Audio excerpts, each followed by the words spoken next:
మీలో ఎంతమంది పుష్ప సినిమా చూశారు? పుష్ప సాంగ్స్ ప్రతి ఒక్కరు వినే ఉంటారు కదా.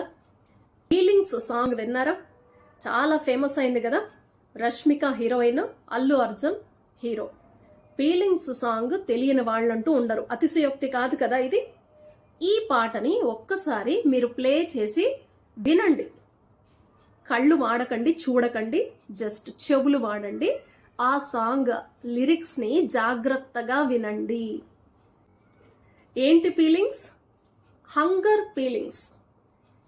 అస్తమాటు ప్రతి గంటకి ఓసారి, ప్రతిసారి ఉదయం, మధ్యాహ్నం, రాత్రి 24 గంటల డ్యూరేషన్లో మెలకువగా ఉన్న సమయంలో మొత్తం ఈ హంగర్ ఫీలింగ్స్ వస్తున్నాయా? ఈ హంగర్ ఫీలింగ్స్ వచ్చిన ప్రతిసారి మీరు ఏదో ఒకటి మీ పొట్టలోకి పడేస్తున్నారా? మరి ఆరోగ్యం ఎలా వస్తుంది?